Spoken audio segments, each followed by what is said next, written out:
नमस्कार विद्यार्थी मित्रांनो, स्वागत आहे आपलं यूट्यूब चॅनलवर। आज आपण बघणार आहोत महा TET म्हणजे शिक्षक पात्रता परीक्षा 2013 मधील पेपर 2च्या बालमानसशास्त्र आणि अध्यापनशास्त्रातील प्रश्न।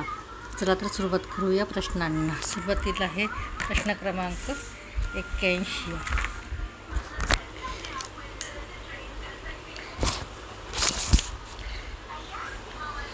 विज्ञाननिष्ठ भूमिकेवर आधारलेल्या मानसशास्त्राचा पाया घालून वेदना, भावना आणि कल्पना यांच्या अभ्यासावर विशेष भर पुढीलप्रमाणे कोणी दिला? ऑप्शन आहेत William Wundt, Charles Darwin, JB Watson, Lloyd Morgan. याचं अचूक उत्तर आहे पर्याय क्रमांक 1 विल्यम वुंट। त्यानंतर आहे बॅंगले यांनी कोणती उपपत्ती मांडली? पूर्णाकारवादी उत्पत्ती, समान घटक उत्पत्ती, सामान्यीकरणाची उत्पत्ती, आदर्शवादी उत्पत्ती।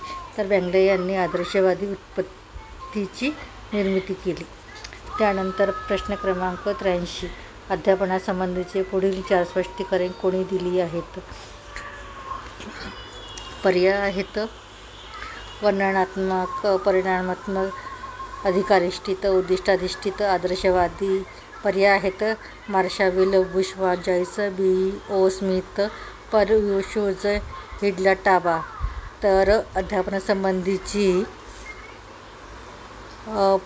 हे वर्णनात्मक, परिणामकारक, उद्दिष्टाधिष्ठित, आदर्शवादी B.O. स्मिथ यांनी स्पष्टीकरणे दिली आहेत। पर्याय क्रमांक 2। त्यानंतर आहे प्रश्न क्रमांक 84 शालेय अध्यापनाचे प्रतिमान मॉडेल ऑफ स्कूल लर्निंग यांनी शोधून काढले? स्क्रिवेन, क्रॉनबेक, सपे, जॉन B. कॅरॉल। तर शालेय अध्यापनाचे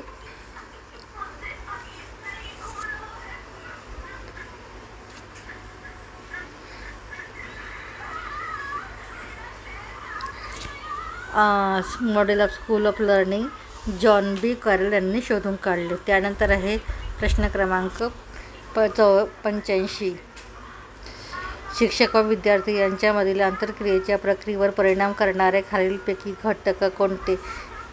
वर्गातील विद्यार्थ्यांचे विविध घटक, शिक्षक व विद्यार्थी यांचे व्यक्तिमत्व, विद्यार्थ्याला शिकविण्यासाठी लागणारी प्रेरणा, शिक्षकाचा विद्यार्थ्याकडे पाहण्याचा दृष्टिकोन।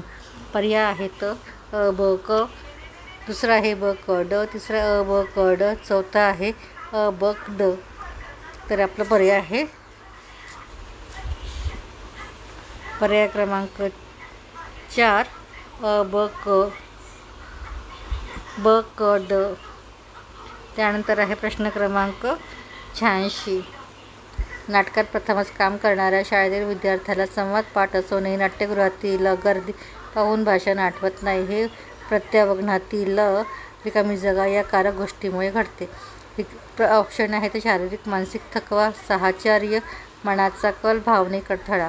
तर ऑप्शन नंबर 3 मनाचा कल। त्यानंतर हे प्रश्न क्रमांक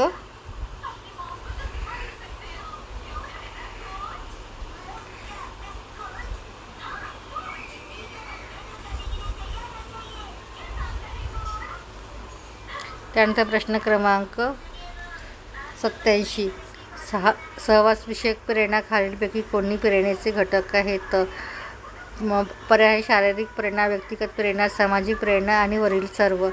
तर याचं ऑप्शन आहे पर्याय क्रमांक 4 वरील सर्व। त्यानंतर आहे प्रश्न क्रमांक 88 खालीलपैकी अवधानाला नियंत्रित करणारा बाह्य घटक कोणता? अभिरुची, तात्कालिक गरजा, सवय, परिवर्तन।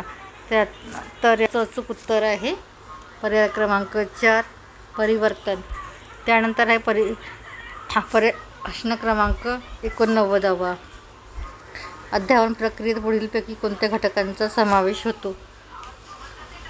घटक दिले आहेत नवीन ज्ञान घेणे, कौशल्य विकसित करणे, विचारांना चालना देणे, भावना विकसित करणे। तर याचं अचूक उत्तर आहे अ क ड। प्रश्न ऑप्शन क्रमांक 4 अ क ड। त्यानंतर आहे प्रश्न क्रमांक 90 उद्दिष्टांची स्पष्टीकरण लिहिताना घ्यावयाच्या दक्षतेपैकी खालीलपैकी कोणती बाब चुकीची आहे?